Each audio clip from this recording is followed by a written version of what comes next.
ପାତ୍ର ନନା ଆଉ କ'ଣ ଖବର? ଆଜି ସକାଳର ଖବର କେମିତି କ'ଣ?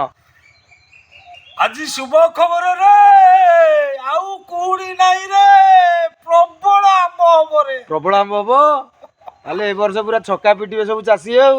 ପ୍ରବଳ ଆମ୍ବ ହବ ରେ, ମଠ ସାରା ଖାଲି ବଉଳ ରେ। ଖରା ଦିନେ ସମସ୍ତେ ଏଇଠି ମଜା ନେବେ ରେ। ମଠରେ ପ୍ରବଳ ଆମ୍ବ ହବ। ଆଉ ମିଳୁନି ରେ, ହରି ଆଉ ମିଳୁନି ରେ, ସଫଳ ଆଉ ମିଳୁନି ରେ। ସଫଳ ମିଳୁନି? ଆଉ ମିଳୁନି ରେ। ପାନ 1000 ପୁଣି 3000 ହବ ରେ। ପାନ 1000 3000? ପାନ କଟି ଯାଇଥିଲା ରେ, ଚାଷୀ ଖୁସି ମନାରେ।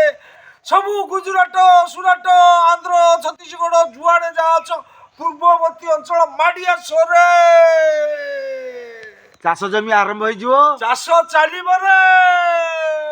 1000 3000 ଟଙ୍କା? ହଁ, ଖାଲି ସେତିକି ନୁହେଁ ରେ। ଆଉ ଏଇପଟେ ବାଇପାସ ଯାଉଛି ରେ, ସାଗର ମେଳା ରାସ୍ତାରେ। କ'ଣ କହୁଛ? ଇଏ ସୁବର୍ଣ୍ଣମୟୀପୁର ହେଇଯିବ ରେ। କ'ଣ କହୁଛ? ଆମ ପ୍ରାଚୀତଟା ତ ହସି ଉଠିବ। ପ୍ରାଚୀ ଉଦ୍ଧାର ହବ ରେ। ସାଧୁ ବାବାଙ୍କର ଜୟ ହବ। ଉପମୁଖ୍ୟମନ୍ତ୍ରୀ କହିଛନ୍ତି ରେ, ପ୍ରାଚୀ ଉଦ୍ଧାର ହବ ରେ। ତାହେଲେ ଆମର ତ ଅଞ୍ଚଳ ଡେଭଲପମେଣ୍ଟ ହବ ରେ। ଡେଭଲପମେଣ୍ଟ ହେଲା ଆଉ। ଧନ୍ୟବାଦ।